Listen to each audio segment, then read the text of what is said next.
Kekerasan terhadap perempuan menceritakan tentang perjuangan buruh di Indonesia pada zaman pemerintahan Orde Baru tahun 1993. Marsinah berasal dari kalangan buruh yang dipaksa mencari pekerjaan di kota. Pemerintah yang tidak pernah berpihak kepada rakyat kecil serta penindasan yang terjadi sebagai konsekuensi akibat melawan ketertindasan. Marsinah menggugat karya Ratna Sarumpait, sutradara Nabila Astia. Selamat menyaksikan.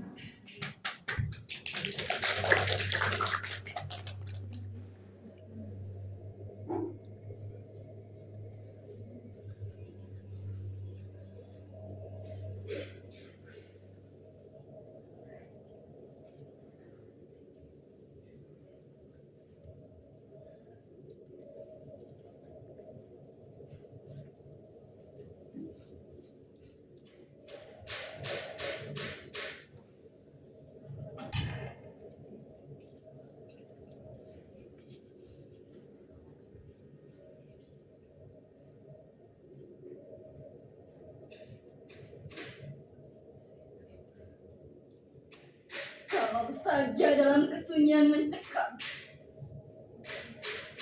yang dirasuki hantu-hantu ini, aku dapat merasakan kesunyian yang sebenar-benarnya sunyi.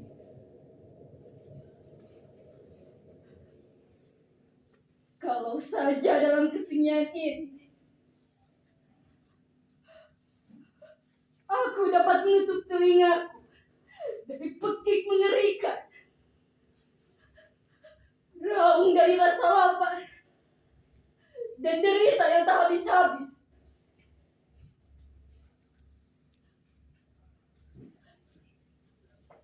Kalau sesaat saja aku diberi kesempatan untuk merasakan betapa diriku adalah milikku sendiri,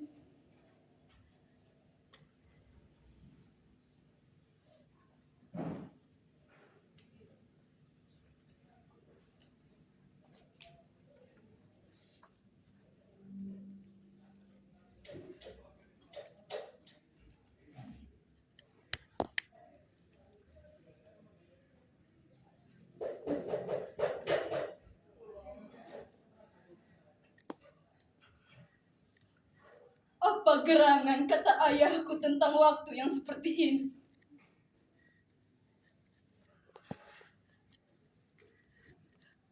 Kejam rasanya seorang diri, diliputi amarah dan rasa benci, tersekap rasa takut yang tak putus-putus menghimpit, ketakutan yang tak bisa diapa-apakan, tidak bisa dibunuh atau dilawan.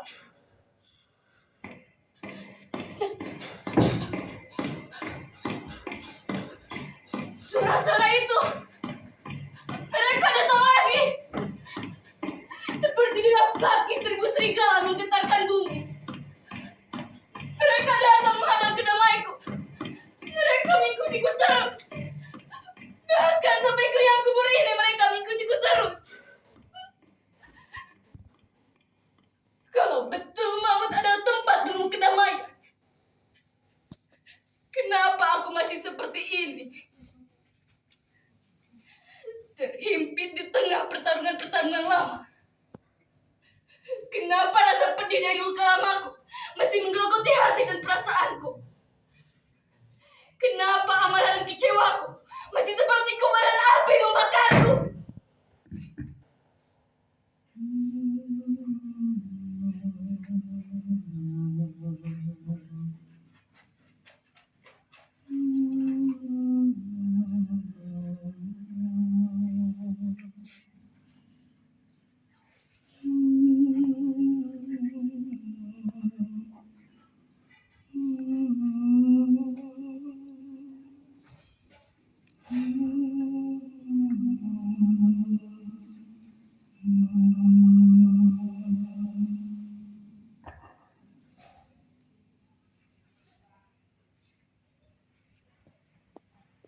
nenek yang mengajarkanku pasrahan dan kegigihan yang kemudian menjadi kekuatanku. Tapi kegigihan seperti apa yang bisa kuberikan sekarang? Pada saat mana aku sudah menjadi arwah seperti ini dan mereka masih mengikutiku terus.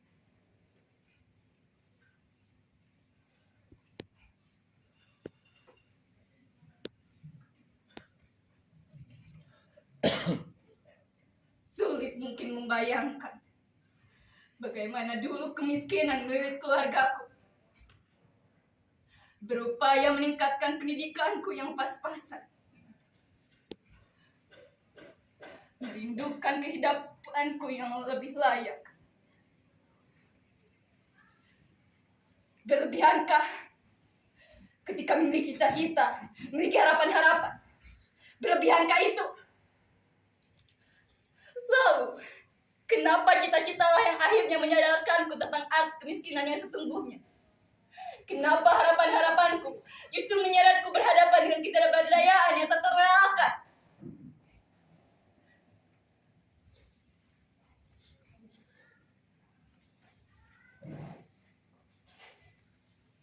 Saat terakhir kali aku datang ke Nganjuk, tidak seperti biasanya. Nenekku bersikeras menahanku. Dia bicara banyak tentang firasat. Aku tahu dia membaca kegelisahanku. Tapi aku terlalu gusar untuk menggubris nasihat-nasihatnya. Daripada sampai akhirnya aku meninggalkan Nganjuk, aku tidak pernah sempat menjelaskan kepadanya kenapa saat itu Sidoarjo menjadi begitu penting untukku.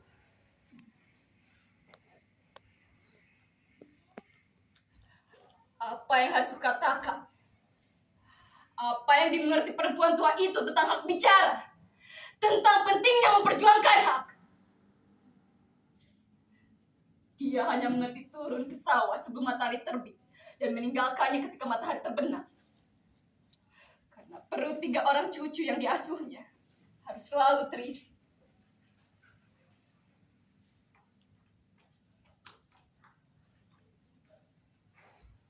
Barangkali kalian menganggap apa yang kulakukan ini tidak masuk akal.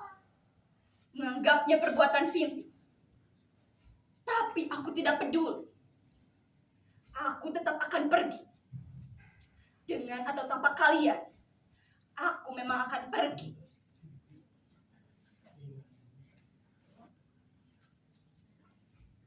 Setelah 4 tahun lebih, aku merasa mati sia-sia. Mereka tiba-tiba saja mengungkit-ungkit kematian.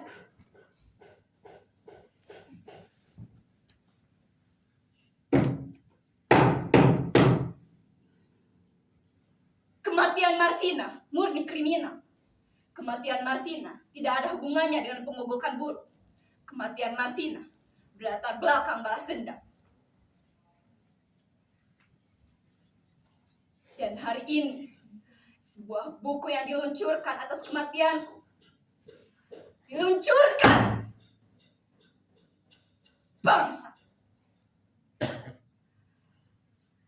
Apa yang mereka inginkan dariku? Mereka menggali tulang-tulangku. 2 kali mereka membongkar kuburanku. Juga untuk sia-sia, terkontaminasi. Bangsa! Dan bagian yang paling kubenci adalah mereka selalu menganggap semua orang itu bodoh.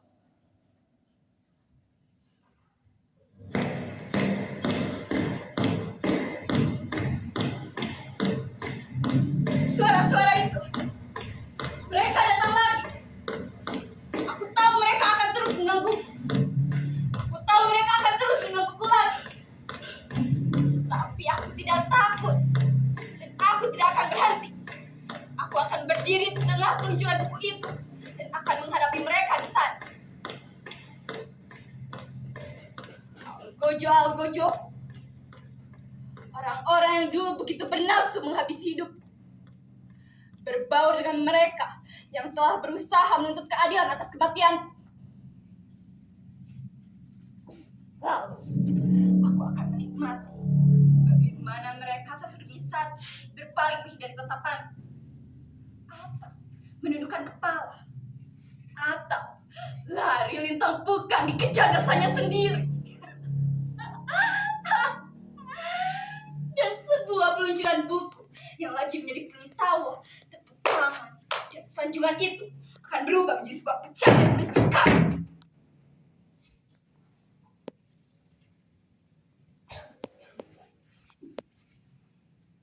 Marsina muncul menggugah. Belati berlumur darah itu muncul di depan matamu. Setelah sekian lama kau mengira kau telah berhasil menyiapkannya dari tuntutan keadilan.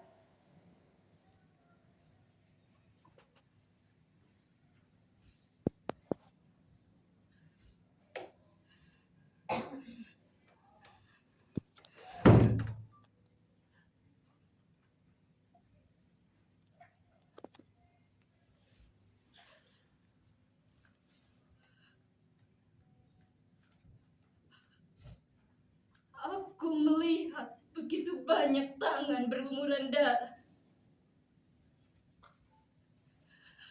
Aku melihat bagaimana keserakahan boleh terus berlangsung. Para pemilik modal itu boleh terus menggeruk keuntungan.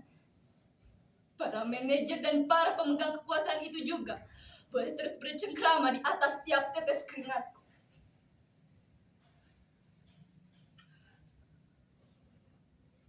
Tapi, jika buruh kecil seperti diriku berani membuka mulutnya, meminta kenaikan upah,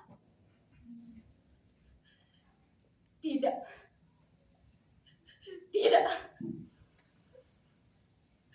nyawanya akan terenggut.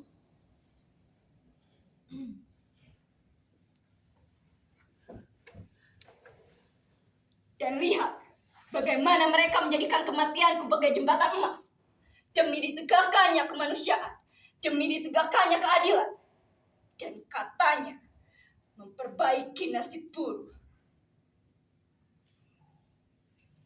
Tapi mana mungkin kematian buruh kecil seperti diriku mampu memanusiakan buruh di tengah sebuah bangsa yang sakit. Sedangkan hukum saja tumpul untuk orang-orang berkelas atas dan tajam untuk orang-orang bawah seperti diriku.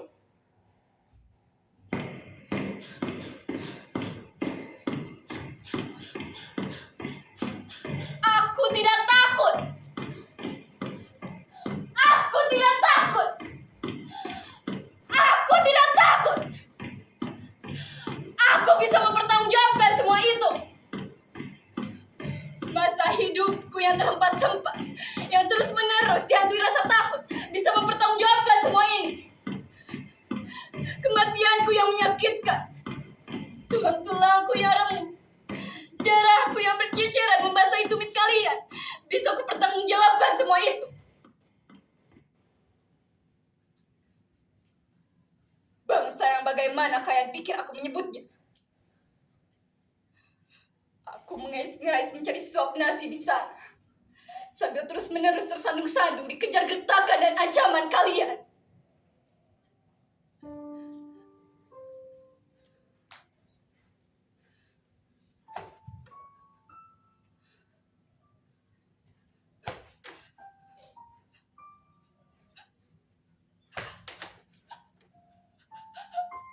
Aku disiksa di sana.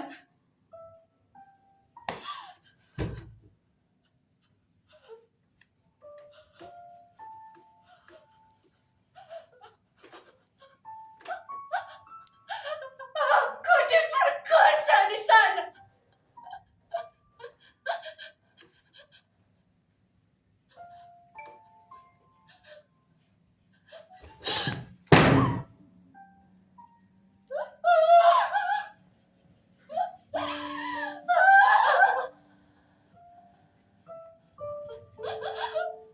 Aku dibunuh dengan keji.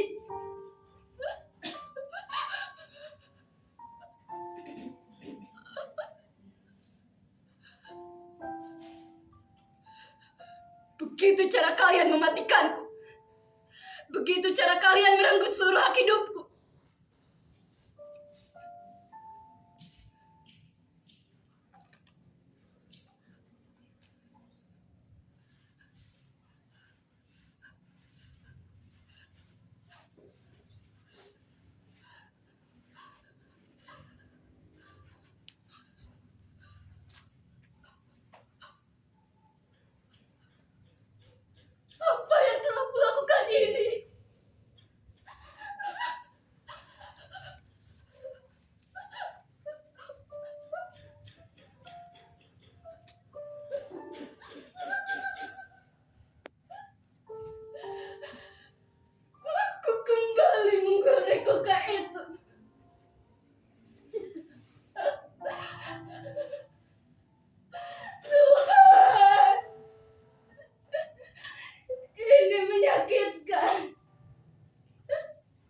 Tidak. Ini terlalu menyakitkan. Tidak. Aku tidak akan melakukan ini. Persetan dengan sebuah buku yang keterbit. Persetan dengan calon-calon korban yang mungkin tengah berdiri di tepi yang lahat dan segera menelannya. Aku arwah dengan air mata yang tak habis-habis. Aku arwah yang terus gusar digelaiti beban lama. Apa yang bisa kulakukan? Tidak.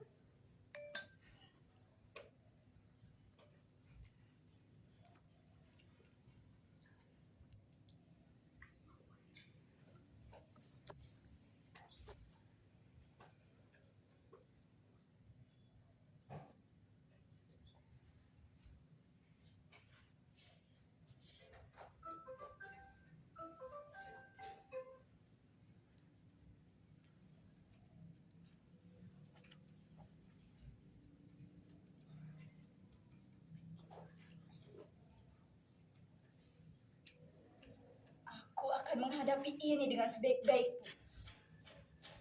Aku akan membuat mereka terpengaruh. Aku akan membuat mereka terkecoh dari setiap sudut yang tidak mereka duga sama sekali. Aku di sini sekarang. Dan kalian, aku mengenali betul siapa kalian. Sebuah generasi yang seharusnya ceria dan merdeka. Duduk di sini dengan tatapan mengandung duka.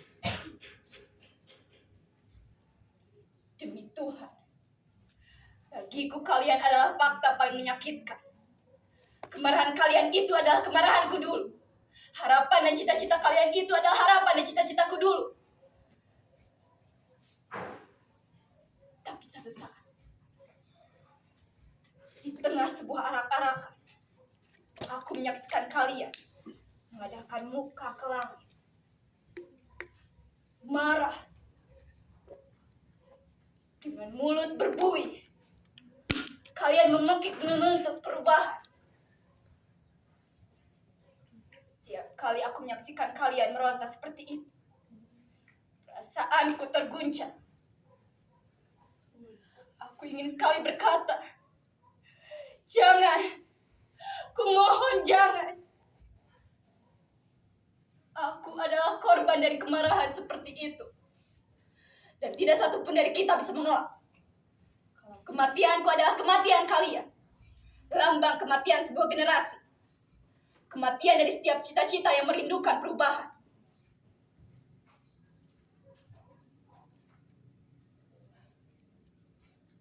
Apa yang harus kukatakan? Aku tahu menolak adalah hak kalian. Tapi lihat, pelajaran seperti apa yang kalian peroleh dari apa yang aku alami.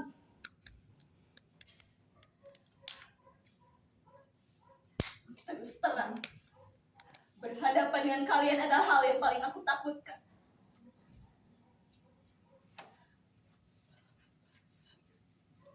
Lengan kananku biru kejam-kejam, dicengkram kasar oleh seorang satpam yang mencoba menjahili izin haidku dengan merogoh kasar celana dalamku. Aku juga menyaksikan bagaimana si kuning, buruh di bawah usia itu, dibelenggu rasa takut. Ketika dengan kasar satpam lain itu meremas susunya yang belum tumbuh, yang masih melekat pada tulang rusuknya. Satpam-satpam itu sama melaratnya dengan kami. Hanya karena mereka laki-laki dan punya pentungan, mereka merasa berhak ikut-ikutan melukai kami dan menjadikan kami bulan-bulanan. Tapi bukan Subianto. Bagi kami Subianto adalah kekecualian. Subianto lah yang membawa si kuning ke ahli jiwa. Tapi dia dituduh sebagai salah satu pembunuhku. Gila,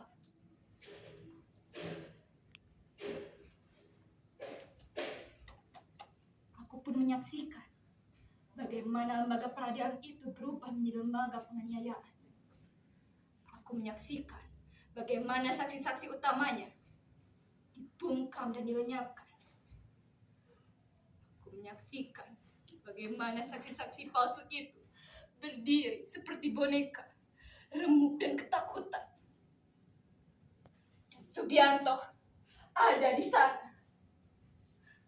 Lelaki berhati lembut itu disiksa di sana, dianiaya, dicaci maki, ditelanjangi, disetrum kemaluannya, dan dipaksa mengakui telah ikut membunuhku.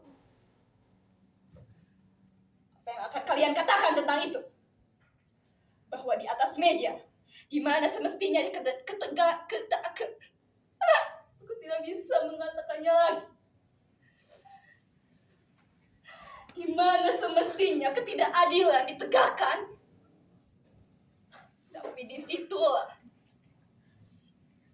uang, darah, dan peluru bisa lebih dulu bisa diterima dan dianggap biasa saja. Demi Tuhan, lembaga peradilan adalah satu-satunya harapan terakhir bagi orang-orang kecil seperti kami. Satu-satunya tempat yang seharusnya memberikan kami perlindungan. Dan kalian tahu apa yang paling menyakitkan dari semua itu? Kalian membiarkan dan menganggapnya sebagai kebenaran. Kebenaran sinting. Kebenaran yang tidak bisa disentuh atau diapa-apakan.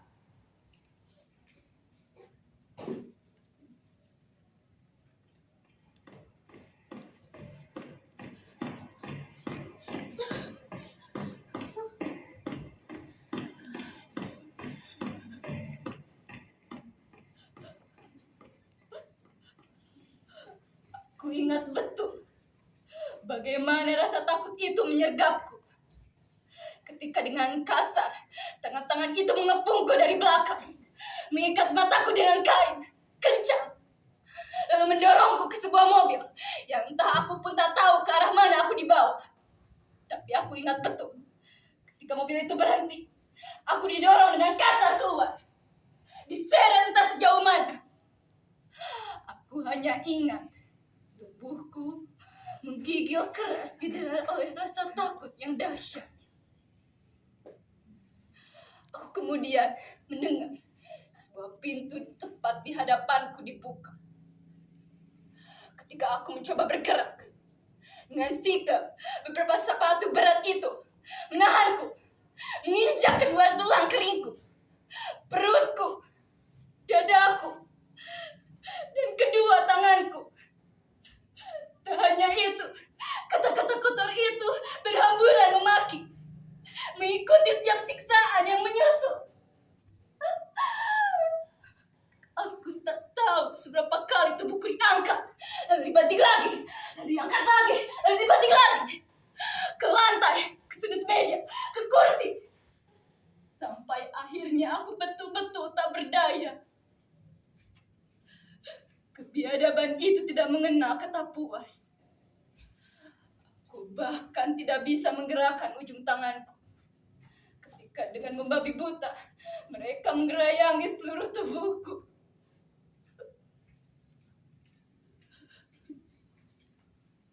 Dan sebuah benda besar, tajam, keras, yang aku tidak mampu membayangkan apa, dihujamkan menembus tulang kemaluanku.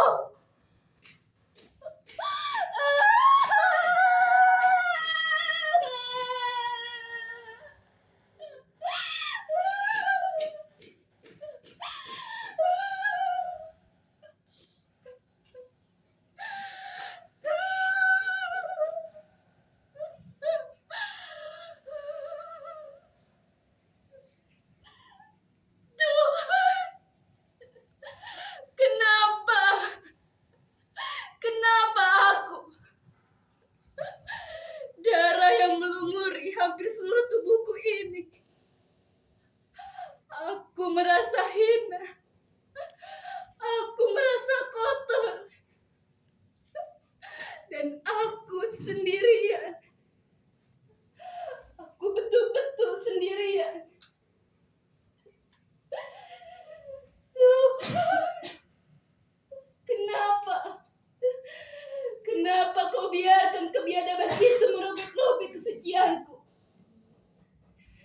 Kenapa kau biarkan ketidakadilan menggelayangi harkat kehormatanku? Kenapa kau biarkan puasnya keserakahan merampas hakku?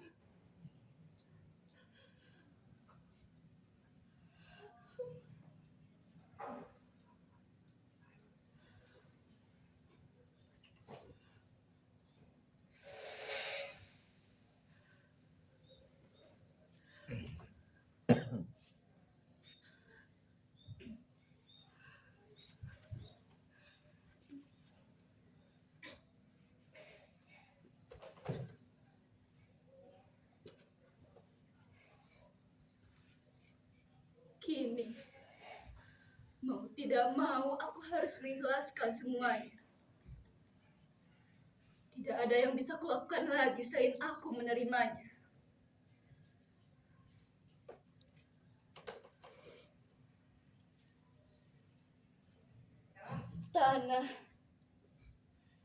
Tanah ini, tanah yang dahulu memberikanku kehidupan dan harapan, kini menyatu dengan daging dan tulangku. Kini aku adalah tanah dan debu sekaligus. Tubuhku perlahan lenyap, menyisakan memori-memori yang entah sampai kapan akan membekas.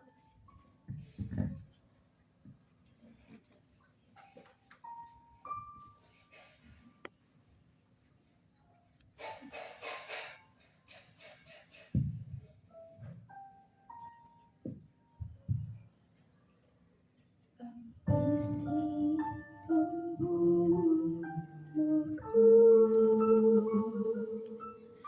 mimpi yang melebu,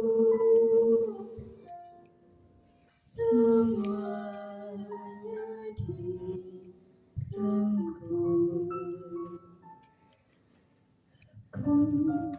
Untuk siapa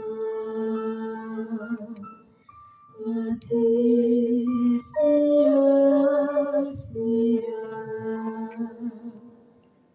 ku korbankan semuanya.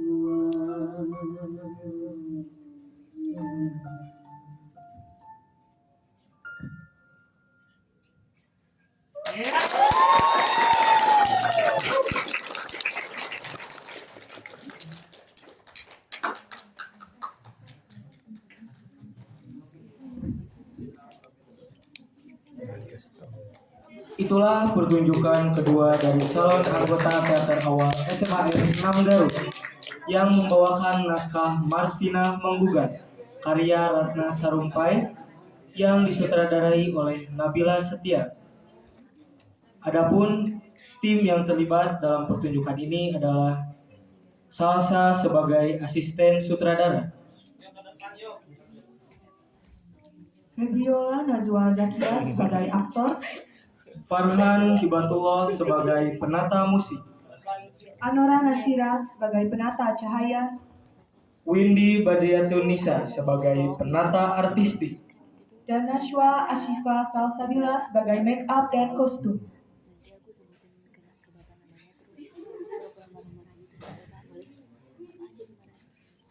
Silakan untuk memberi penghormatan kepada seluruh penonton.